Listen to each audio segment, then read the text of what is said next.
Bienvenue sur Les Jongleuses, le podcast des femmes bien occupées qui jonglent entre le perso, le pro et tout le reste. Ici, on s'intéresse à la balle la plus importante de votre jeu, on s'intéresse à vous. Il est temps de renouer avec votre vie intérieure et d'en faire votre outil le plus puissant pour créer la réalité de vos rêves. Et ici, je vous y accompagne en partageant avec vous mes ressources testées et approuvées. Je suis Ruth Manou, coach de vie certifiée, 2 fois maman et gardienne de cet espace. Abonnez-vous à la newsletter ou sur votre plateforme d'écoute préférée pour être notifié des nouvelles sorties. Et je compte sur vous pour partager largement autour de vous et pour laisser une pluie d'étoiles et de commentaires partout où c'est possible. Bonne écoute!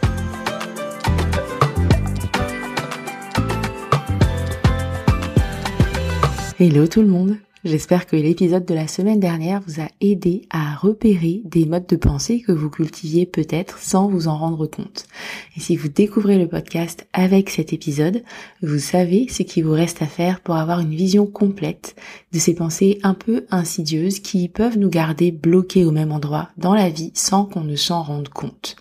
Je vous propose de continuer sur notre lancée sans plus attendre et de découvrir les 3 dernières pensées à éliminer de toute urgence de votre paysage mental. Bon, il faut savoir que j'ai des travaux à côté de chez moi, donc j'espère que ça ne s'entendra pas trop dans l'épisode. Je vais devoir enregistrer entre 2 coups de marteau, mais c'est pas grave, c'est parti, on y va.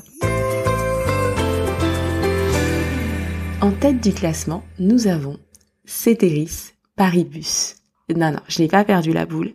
C'est une formule latine qui veut dire « toute chose étant égale par ailleurs » et elle est particulièrement insidieuse. C'est une erreur de pensée qui aurait pu m'empêcher de lâcher mon dernier poste en entreprise, de m'inscrire en psycho, de déménager en Irlande et de devenir aujourd'hui coach. Elle est puissante à ce point, cette pensée.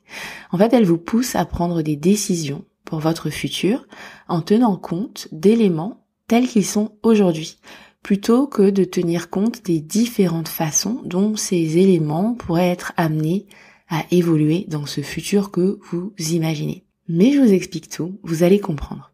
À mon retour de congé maternité, il y a 5 ans maintenant, je sentais bien que j'étais plus à ma place en entreprise et dans cette entreprise-là en particulier. J'avais envie d'une reconversion et j'avais même identifié vers quoi et comment. Seulement, dans l'entreprise où j'étais, j'avais travaillé sur un projet hyper exposé et j'étais très bien vue par plusieurs membres du comité de direction. Et je me disais, peut-être que si je reste, si je m'accroche encore, même si c'est dur, peut-être que je pourrais être promue et monter petit à petit les échelons dans l'entreprise.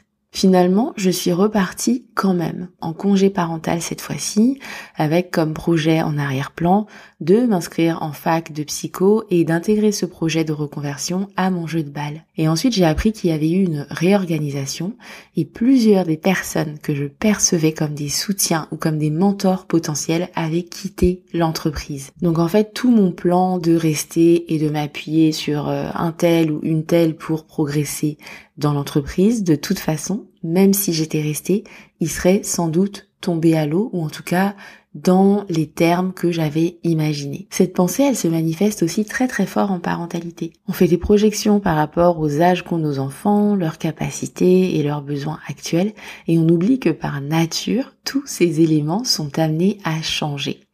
La meilleure façon de dépasser cette erreur de pensée-là, ce fameux Ceteris Paribus, c'est d'être très au clair sur ce que vous voulez et de foncer dans cette direction.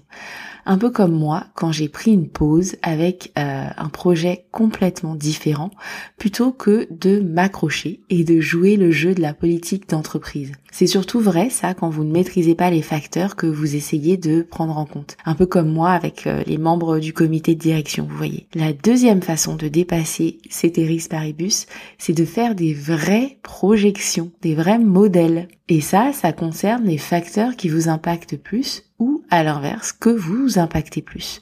Si la décision concerne ou impacte votre parentalité, par exemple, projetez-vous sur le fait que vos enfants vont grandir et que des choses qui vous paraissent impossibles actuellement ne le seront pas toujours. Donc là, c'est le moment d'aller discuter avec les femmes de votre vie qui sont mamans d'enfants plus âgés que les vôtres.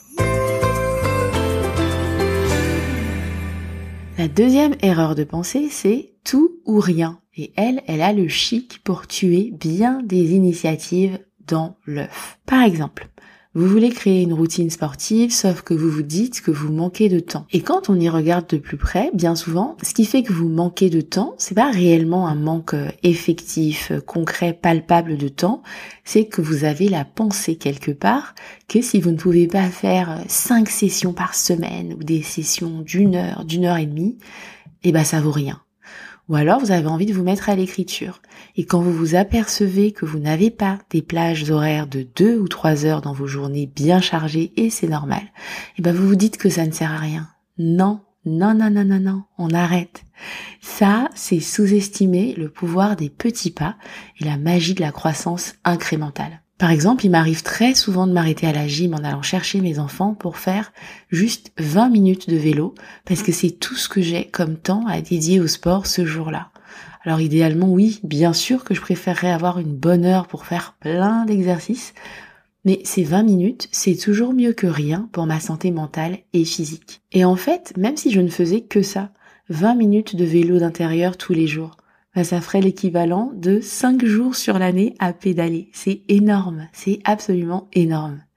Et le remède, c'est ça en fait, c'est apprendre à considérer que la moindre minute compte, que 10 ou 15 minutes investies dans une activité en étant régulière, ça fait la différence. Et tout de suite, ça paraît beaucoup plus possible à caser dans des journées bien remplies et c'est beaucoup plus facile de commencer. La troisième et dernière erreur, c'est de penser que vous pouvez toujours commencer demain, ou dans une semaine, ou dans un mois. Bref, que vous avez toute la vie pour commencer.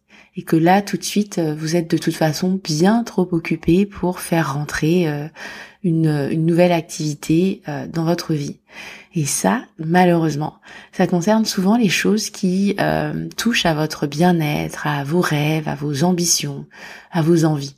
Bref, des choses qui ne sont pas toujours essentielles ou urgentes pour votre quotidien. Et du coup, des choses qu'il est extrêmement facile de déprioriser, voire de ne jamais commencer. Seulement, ces envies, elles reviennent gratter à la porte. Et pour cause, bien souvent, elles sont l'appel de votre âme.